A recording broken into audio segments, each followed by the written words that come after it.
Hey, what's up, everybody? BDL44 coming at you with another video. All right, so I realized I did not tell everybody that Frank Vogel got another position in the NBA with the Phoenix Suns. And that is interesting to me because, of course, he was the Los Angeles Lakers coach in the bubble, got us the NBA championship there. The last year, I did a great deal of complaining about Frank Vogel's style. But to zoom out, his whole entire career, he's an NBA championship coach. And one of the tenures that stood out as well was him in Indiana, well before he got to the Lakers, with Paul George and many other players on that team that really just did work. Ron Artest, he had a good tenure with the Indiana Pacers that really stands out in the past. So you couple that with his NBA championship, and it's likely he's going to be up for other positions. Now, to me, this is a downgrade. I would not have replaced Monty Williams with Frank Vogel, not at all. But Monty Williams' situation shows that he is seen in the field as a higher tiered coach, given the fact that he got 75 million or 79 million. I don't know what it ended up being for like 6 years, breaking the coaching record. So that should tell you right there. And not everybody would have done what the Suns owner did there. And the Suns are doing some things that I just think are butt backwards, to be completely honest with you. Trying to get older, firing good coaches for coaches that hadn't done well in their last situation. Just stuff like that is just like, all right. I mean, yeah, did Frank Vogel win the championship in 2020? Absolutely. But 2021 happened and 2022 happened as well. And in those 2 years, we had struggles with something called small ball. And it drove us absolutely crazy on this channel. We talked about Frank Vogel every single game in regards to small ball, and we never saw any changes. In game adjustments never came. It was a nightmare. It was an absolute nightmare. We hated the tenure at the end. But we do remember the championship, the bubble, and there was a lot of good that went on there when he had a roster that he believed in and a bunch of guys that were ready to run through a wall for him. So that's what you're hanging your hat on. Hopefully, the Suns can put that together somehow. I think moving Aiton is probably the move. I really believe that, and I think that there are other teams that are interested in Aiton. Now, I heard something that I thought was absolutely laughable, asinine, and stupid. Um, Sending Aiton to Detroit for the fifth overall pick. First of all, Detroit has two centers that are starting. They're gonna have a hard enough time trying to play them. I had a hard enough time drafting a mock for Detroit because of that problem. But all in all, bringing in DeAndre Ayton is not only bad for that, but it's also bad because Monty Williams and Ayton were reportedly not always on the same page, and that's putting it very lightly. So as far as I could tell, that would be the worst possible place to send Ayton for a multitude of reasons. Unless they believe in Ayton that much and plan on moving on from Jalen Duren and Wiseman, which I have no reason to believe. So that's what I have to say about that. Another team that I hear is interested in Ayton is the Dallas Mavericks. That makes a lot more sense to me. They would likely have to send the 10th pick and probably some other assets to make that happen. And for me, I think that any type of center for the Dallas Mavericks is probably best. But to be honest with you, if you want to know the truth, I think Derek Lively is going to be available at 10, and I would much rather take him than make a trade that involves bringing back a center like Ayton. You just saw Minnesota do something like that last year. They passed on Walker Kessler, traded him with a bunch of other valuable stuff to Minnesota for Rudy Gobert, and then just for Kessler to turn out to have a better season than Rudy did. So for me, after learning that lesson, I would not be so quick to trade away a pick like 10 in this draft when you could really get some talented pieces at the center position. Well, one talented piece. There's only one center that you really want to take in that range, and he probably shouldn't be taken in that range. But if you're Dallas, you can definitely justify taking Derek Lively instead of anyone else based on the needs that they have and probably how difficult it is for them to move the pieces that they have to get the piece that they'll need. I definitely like them taking Grady Dick as well, because I think that type of pressure that Grady's going to garner can create a lot of space for Kyrie and Luka, but ultimately they would still be the worst defensive team in the league, and they still would have issues in every facet of the paint, basically. So that's my thing. They better have an answer for that. But if you do find an answer for your interior issues, you putting Grady on that team is definitely something you want to do if you're Dallas. So just to kind of look back on my mock, I can understand why people would say, why would you take Derek that early? But if you look at what Dallas is doing, clearly they have their eyes on getting a center. I would not mind at Dallas saying bump that and looking at Minnesota and trying to get one of those centers out of Minnesota. And that's another place you can send Ayton as well.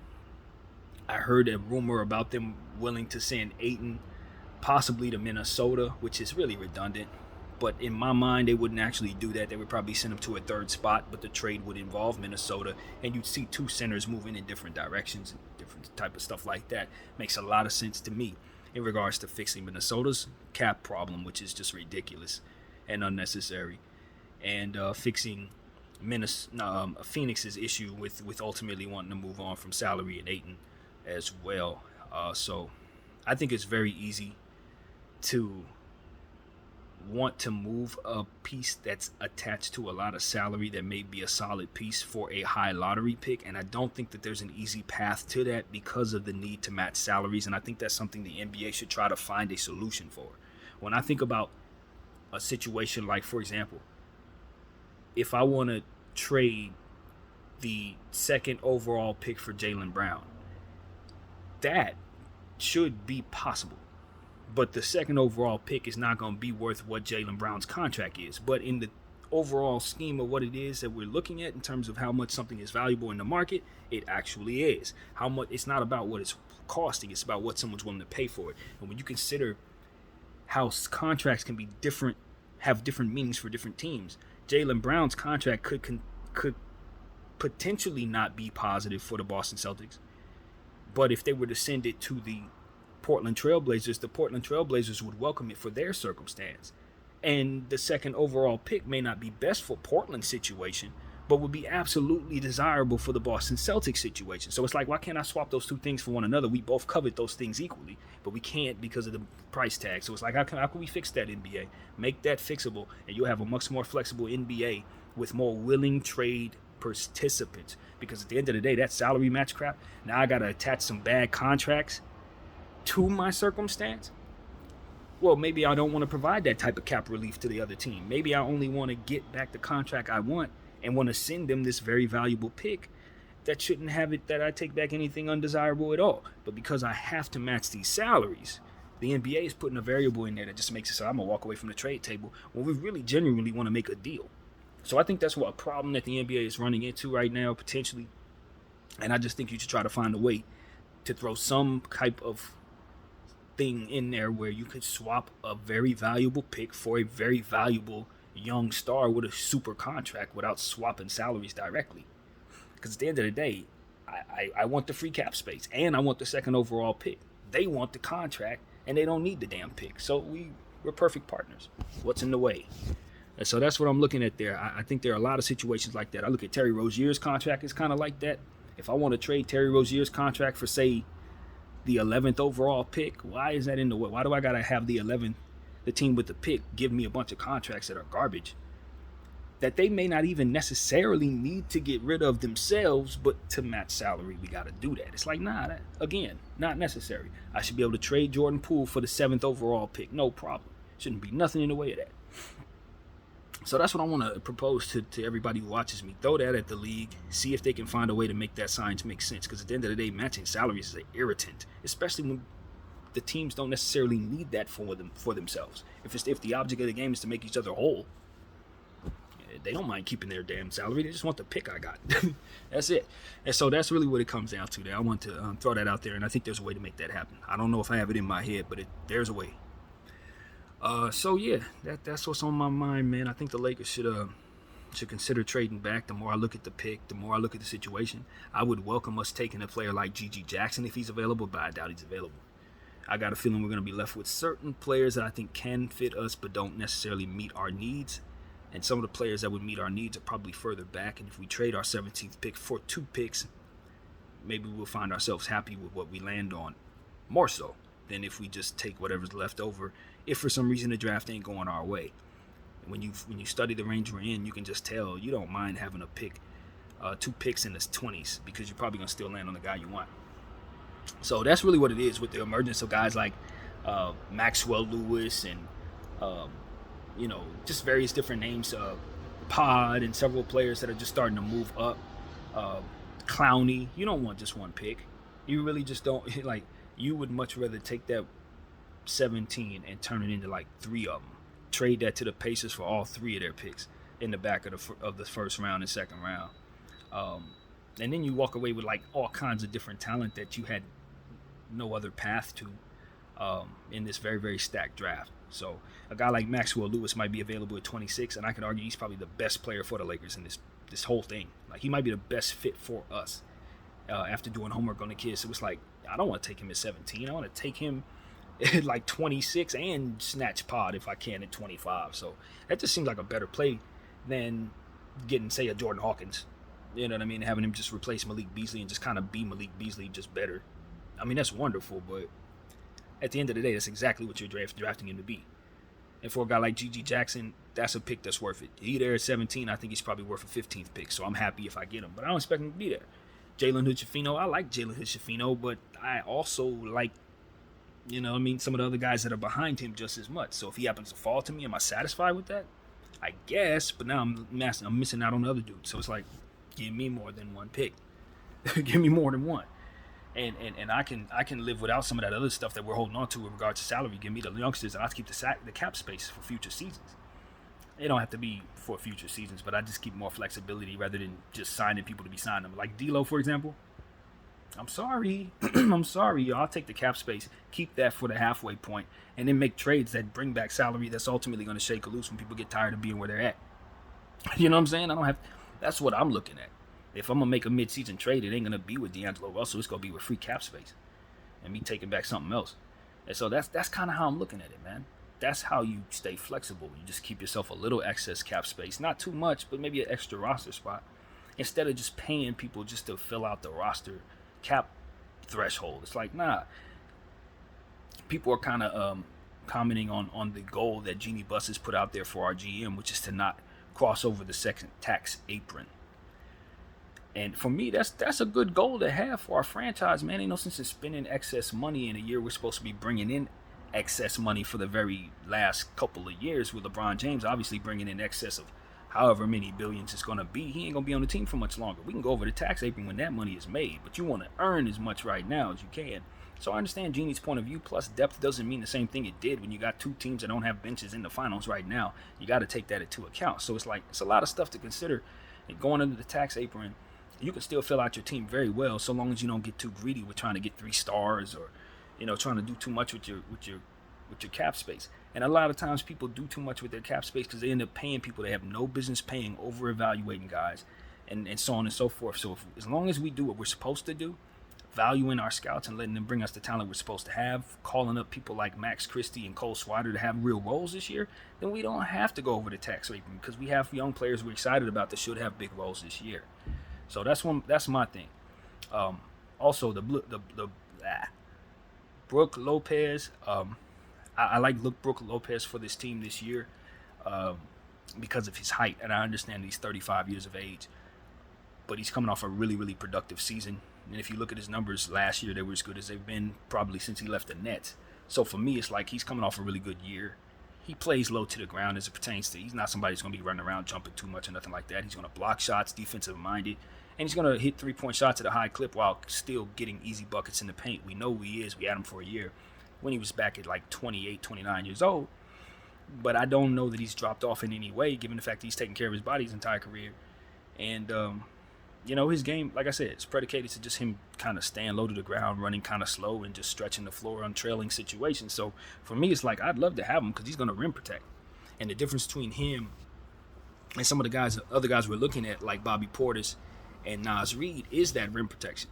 And so for me, it's like, do I take him at 35 years of age because I think he's going to have another good season when he had a great season at 34? 34 and 35 could be the difference, you know what I mean? So that's what gives me hesitation in regards to giving him so much of our cap at like $16, $17 million.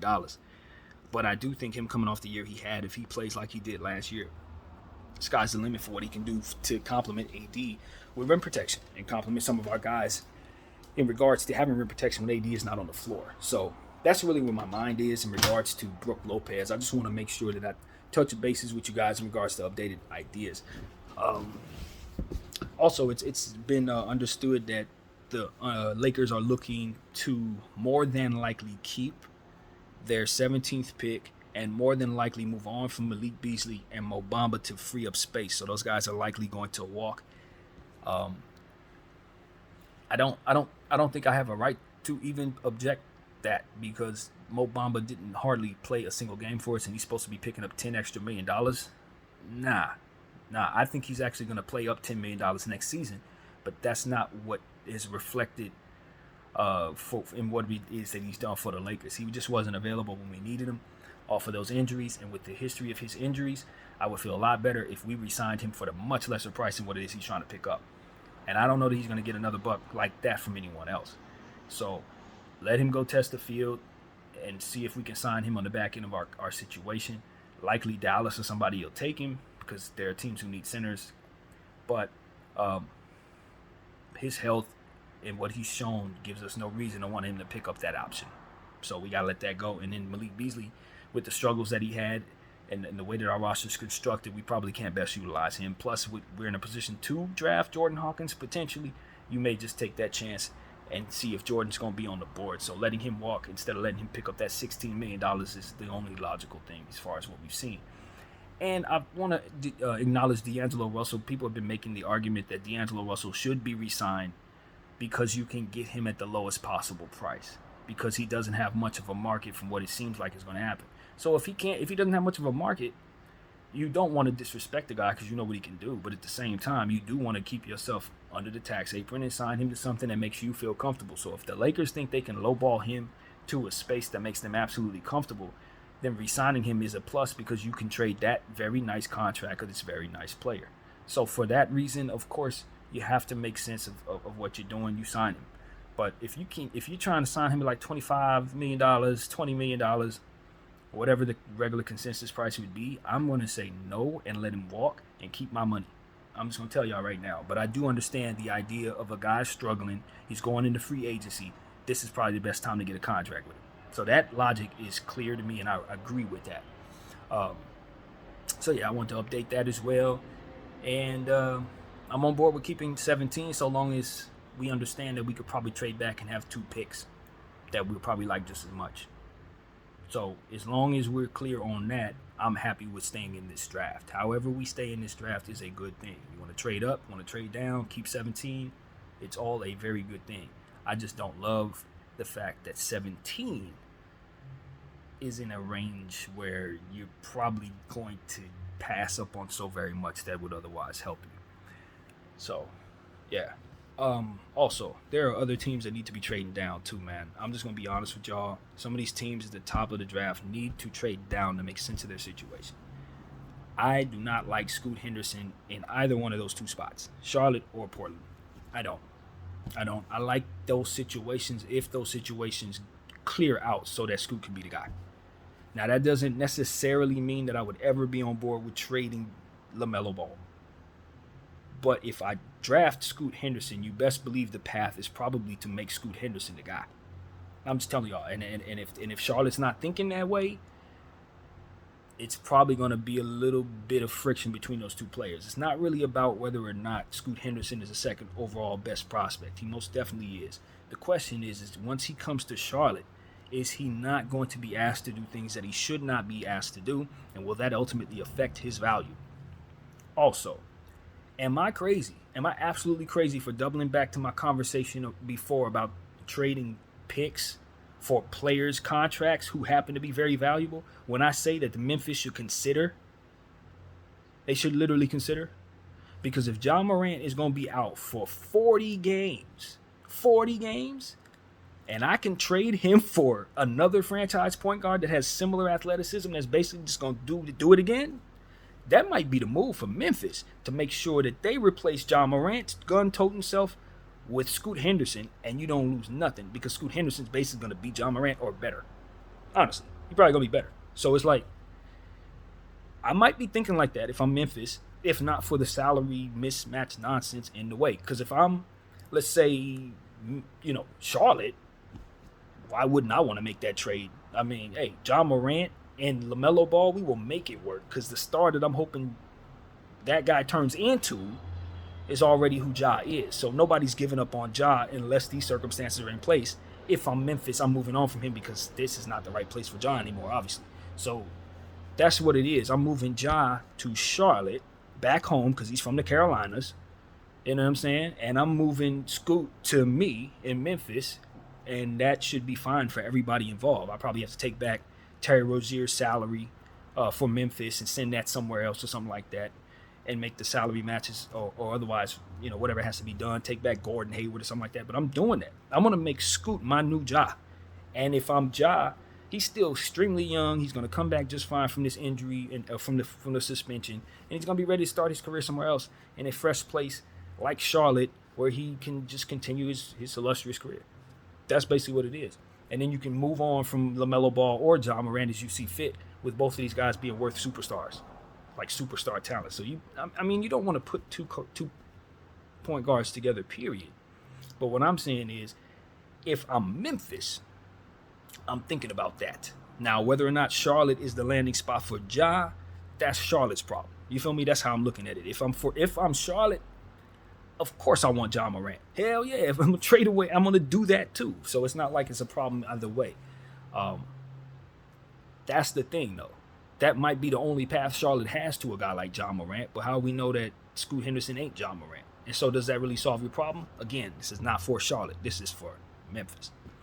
So anyway, as I continue to think, I'm like, man, what's keeping me from sending Ja to somewhere else? Anywhere that would otherwise take him, that can get me the second or third overall pick, fourth overall pick, or something that I really, really like that's young, that may not be as expensive as Ja. You know what I'm saying? Why can't I trade Ja for random Franz Wagner or something like that? Not necessarily possible, but why can't I do that? They don't have the same salary, that's why. It's like, man, fix that, NBA. Please fix that. And I promise you'll have easier movement and happier teams. So, yeah, those are things that are crossing my mind. I don't know if these fits necessarily work, but I'm telling you, Ja Morant, I'm probably trading him if I'm Memphis. I'm probably doing that. I don't think this environment is for him anymore. And he's found himself making the same mistakes twice. It's just a lot of behavioral stuff at this point. It just seems to me that he needs to be outside of that area. That place is not for him. At some point in time, you just got to say, all right, the environment is not it. Get him somewhere else. And to me, if you're Charlotte or if you're Michael, the thing that you really need is to find somebody that you think will actually stay there. And the best possible chance I get is somebody who probably stay there is people from there, man. So my eyes, if I'm Michael, and I've been thinking about this for weeks. Well, not weeks. I've been thinking about this for over a year. But for me, in regards to Charlotte or any of these little teams, I'm finding the guys that are from there and I'm bringing them here. Brandon Ingram, I'm going to get him if I'm Michael Jordan. Brandon Ingram and Ja Morant will be Charlotte Hornets because those are the guys from the Carolinas that are superstars that I know can go. You see what I'm saying? That way, I lessen my chance of these dudes jetting because they got connections here. And that's what small market teams should consider. They really should consider that kind of thing. So, yeah, man, that's where my head is, man. If I'm Charlotte, I'm considering that, man. If I could trade the number 2 overall pick for Brandon Ingram, I'd probably do that right now. You know what I'm saying? Depending on if I really want to draft Brandon Miller. Because if I want to draft Brandon Miller, why the hell I don't need Brandon Miller? Give me Brandon Ingram. You feel me? It's like, these are the type of things I'm thinking about. Like, no disrespect to Brandon Miller, who's going to be a phenomenal talent, but, like, he's a good fit for Charlotte. But in a nutshell, when you're thinking about the second overall pick, is he really what you need, or are you just trying to avoid taking Scoot? And if you're trying to avoid taking Scoot, there are many directions you can go to avoid taking a player rather than just taking the next best guy. So you got to have an imagination, and I'm pretty sure Mitch Kupchak knows that. So I still draft Scoot if I'm Charlotte. Honestly, probably after all this thinking, I don't know that ultimately bringing Ja Morant's salary to me is better. But then again, if I can get rid of Terry Rozier and turn him into a better player, then it's probably the same dynamic, if not a better dynamic. So whatever, man. Point is, Ja is out if I got any say-so in it. Ayton's out if I have any say-so in it. Jaylen Brown is probably out if I have any say-so in it. And I might be sending those people in a trio to these various players. I might send Ja to Phoenix. I might send, you know what I'm saying? Karl Anthony Towns might be on the move. I kid you not. A lot of these teams can get rid of stuff. Kawhi Leonard and Paul George, they could be involved in this. I send Ja to LA for the Clippers, take back Kawhi Leonard. There's a lot of different things you can do if you're Charlotte as well with that number 2 overall pick. Give me Kawhi Leonard. Give me Paul George. Give me whatever the heck I want from the Clippers and send them number 2 over there. You know what I mean? These are the type of things that needs to be happening. Do not rule out the Pelicans sending Zion Williamson somewhere. I would not rule that out. I really wouldn't, because the issues that they've had with that kid, coupled with the contract that he's likely going to have to sign, makes you really, really wonder if they're not tanking themselves if he's going to continue to have these issues. It'd probably be best to get out from under him, maybe getting somebody else that you think might have as much upside, like an Amen Thompson or something like that, and just wiping your hands clean. I kid you not. Here's another one of them situations where it's like, if I could trade the pick for the contract, I think it'll be happy for both sides, if not for the need to match salary. So NBA needs to fix that problem. Little stuff like that, man. And I want to acknowledge something else from my mock draft. I'm pretty damn certain Cam Whitmore is not going to fall to 9 to the Jazz. They would likely, in the scenario that I put there, they would probably end up falling to the Magic instead of the Magic taking Amen Thompson. Azur Thompson. I think that's more than likely the more realistic thing. But for me, when I did my little breakdown, I still didn't think that was the better fit for Cam Whitmore. Cam Whitmore's fit didn't look good in Detroit to me as much as it does to most people. I just don't. I think it's going to be a clash of styles. It's going to be too many people trying to attack the paint, not enough perimeter spacing. I think the spacing could be funny. Even though Cam Whitmore does shoot the ball, you don't want him out there just jacking it up for no reason. Jaden Ivey, kind of the same thing.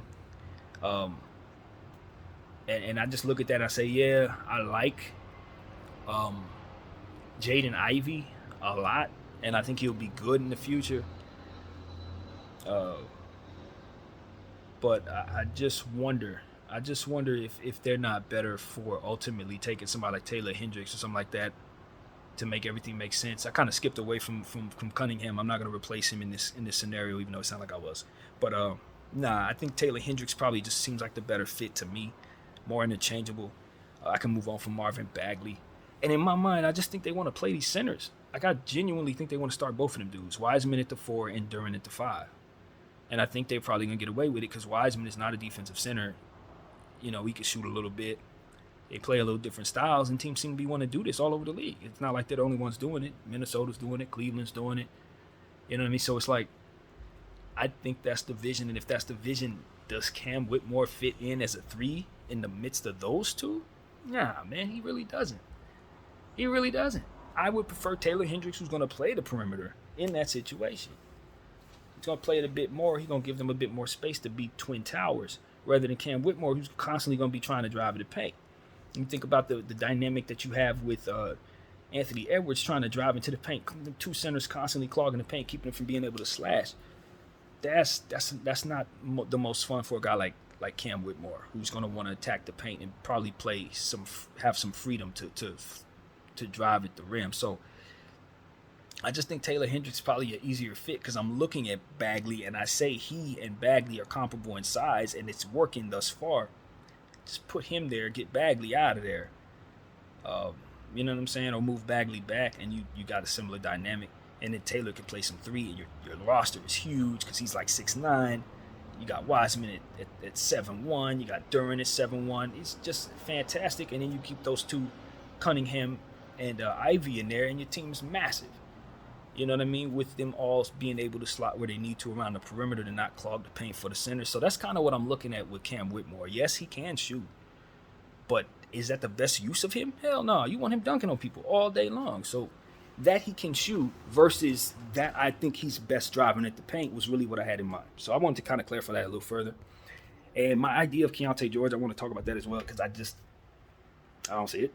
6'4", just a little too short to kind of do some of the things I need him to do when he doesn't have defensive skills and doesn't shoot the ball in a smart way from what I understand his profile is. He just takes a lot of bad shots, a lot of unnecessary fadeaways, stuff like that. It's going to take a long time to develop him. Now, once he develops, you think he's going to turn into something like J.R. Smith, maybe a high-end O.J. Mayo, and I just don't love that prototype. Like, I genuinely don't. So for people who are high on him, then I drafted him, having him fall all the way down to like 26 or something like that on my mock. No, not that far. He didn't fall that far. He fell to 23 at the Blazers, which wasn't a great fit for him. It's another situation I said they probably would trade the pick in my mock. But nevertheless, I don't really know what to do with that player. I think he's probably a liability in most situations in the NBA. Now, if you send him overseas, he's going to be the best player on every team that he's on. But in the NBA, it's just like guys like that don't really play defense and aren't very tall. You're just not going to be on the floor like that. They got a lot of guys who can do what Keontae George does in some various way, but if they don't have the height and they don't have the skills to kind of get others involved and do a lot of other stuff, if they're just really dynamic in their own ISO way, at 6'4", you're not gonna be on the floor enough, bro. So that's really what it is. He's gonna have to work on some point guard skills to make his prototype really fit what it is I want to see down there. So that's one thing. And also the Chris Murray pick, I kind of went with just assuming that Chris Murray would be somebody that Kings would take. But there are other fits on my mock that I think would be very good for the Kings, including Maxwell Lewis, who I probably don't know if I pass on for Chris Murray. So these are the type of things I'm just thinking about. Also, Colby Jones is a player. I said Colby Jones, and then I said, no, oops, not Colby Jones. Yes, Colby Jones, Kobe Brown, and Kobe Buffkin are all players in this draft that should be drafted. For sure, I think all three of those guys are good enough to be drafted. So I just wanted to put that out there. I corrected myself when saying Colby Jones, but Colby Jones is a player that's in this draft that's very good. He spells his name Colbey, I believe. And yeah, he might go in the first round. So I just wanted to clarify a few things that I remember saying that were a little wrong there in my mock draft. And I encourage everybody to go back and check out that mock draft. Put a lot of thought into it. And I think I took some directions that people didn't normally go. And I did some things that I thought fit what made sense and kind of follow the consensus because the consensus makes sense to me in some areas. So I just want everybody to go check that out if you're interested in that type of content. And hopefully we could take a look at what the draft will actually be on the 22nd and match it against how I did and see how we do. So, yeah, that's really what I have to say, man. That's my therapy session. Not therapy session. I do so much content on this channel. That is my NBA chat for today. My name is BDF44. I thank you all for watching.